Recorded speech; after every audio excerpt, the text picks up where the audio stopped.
Assalomu alaykum. Assalomu alaykum. Murodjon akangiz o'rnisiz, tegishsiz. O'tiring. Ha, nima masala bilan bu keldingiz? Shu qurilish sohasi bo'yicha kelgandik. Yo'q, bilamiz. Men sizni yaxshi taniyman, Zokir aka. Siz bilishimcha qurilishda ishlaysiz, to'g'rimi? Qurilishda o'zingiz hunarmandsiz. Ha, shu qurilishda ishlaysiz, suvarka ishi ham qilasiz, g'isht ham terasiz, qurilishda hamma hunarlarni qilasiz. Nima bo'ldi shu qurilish masalasida, qanaqa masalaga, nimaga to'siq bo'ldi? Shu bizda ob'yom olamiz, ishni oxiriga kelgan paytda kun poylikka nima qilishyapti. Ha, bo'ldi. Endi tushundim. Ha. Demak, siz o'sha mijoz bilan qurilishda ish beradigan odam bilan siz o'sha ob'yomda gaplashasiz, ish hajmiga gaplashasiz, to'g'rimi? Ish hajmiga. Ha, ish hajmiga gaplashasiz, ishni tugatganingizdan keyin sizga ularning muomalasi o'zgarib, sizda kunba hisob qiladi, to'g'rimi? Endi bu qonun, shunga endi bir qonun nuqtai nazaridan sizga bir maslahat berishimiz kerak, to'g'rimi? Ha, shu endi bizani rahmat, mana bizani asl o'sha konsultativ markazimiz qurilish bo'yicha mutaxassislar bor. Endi qurilishda bu shunaqa narsaki, mana hozirgi qurilish qonun qoidalarida ham, o'zimizning qonun qoidalarida ham masalan yo yozma ravishda bo'ladi, yo og'zaki.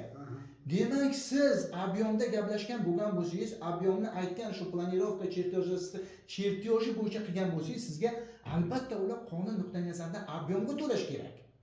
Shu Endi ular sizda endi siz ob'yomga qilyapsiz, ob'yomga gaplashyapsiz, to'g'rimi? Ob'yomga gaplashingiz to'g'ri, el qatori gaplashyapsiz-da, uni bizning oldimizga bu masala bo'yicha juda ko'p insonlar keladi. Endi ular nima qiladi? Ish beruvchilar ham hozir nima ko'payib ketdi. Otaxon ko'payib ketdi. Qanaqada ko'payib ketdi? Niqob,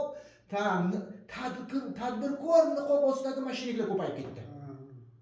Avvalo mana ustalarni qo'li gul, mashhur, oilamni boqaman, bola chaqamni boqaman, o'zim ta'minlayman degan insonlarni olib boradi-da, ular qarang, tadbirkor niqobi ostida ular nima? Ular mashinik. Endi to'g'ri sizlar shunga tushib qolgansiz, boshqa qilgansiz. Ular nima qiladi odamlarni? Bir nechta bunaqa masalalar bo'yicha biz qonun nuqtai nazaridan kerakli tashkilotlarga, kerakli yuqori organlarga biz xat kiritganmiz. Qurilish mutaxassisi bo'lib. Ular nima qiladi? Ular mana shu olib borib ustalar bilan ish hajmini gaplashadi, ish hajmiga gaplashadi-da, ular beshiqalar ish hajmini tugatgandan keyin ularga qanaqadir nima qilib ayblovlarni qo'yib, kunbayga ularni aylantirib ish haqi beradi. kunbayga aylantirib. Ha, endi siz ham xuddi shu. Endi bundan bo'ladigan bo'lsa, biz endi qonun nuqtai nazaridan mana mehnat kodeksi bor, shartnomalar bor, qonun nuqtai nazaridan endi o'sha yuqori tashkilotlarga ariza beramiz. Shuning uchun siz mana qonundan bor, biz necha yil, mana 22 yil mutaxassis bo'lib ishlaganman. Mana shu qurilish boshqarmalarida, tashkilotlarida qanaqa holat bo'lmasin ham, o'sha qonun nuqtai nazaridan gaplashib olishingiz kerak. Iloji bo'lsa, xat hujjat qilib, ikki tomonlama shartnoma qilib qo'l qo'ydirib olishingiz kerak.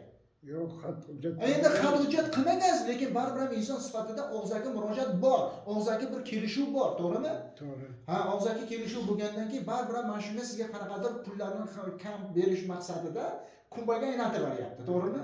Bunaqa hozirgi kunning eng dolzarb muammolardan bittasi. Shuning uchun men iltimos qilardimki, o'sha qo'li go'l usta aka-ukalarimizdan bir yerga borib, to'g'ri qurilish qonun qoidalari asosida gaplashish kerak. Qurilish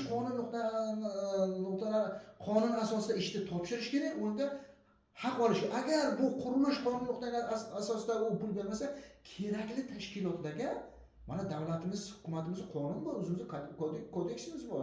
O'sha qonunga muvofiq murojaat qilishimiz kerak. Agar siz xohlasangiz, biz faqat nima qilamiz? Qonun nuqtai nazaridan biz yordam beramiz. Bizning markazimiz, bizning korxonamiz yordam beramiz. Shu kerakli organlarga, yuqori tashkilotlarga xat kiritamiz. Ma'qulmi?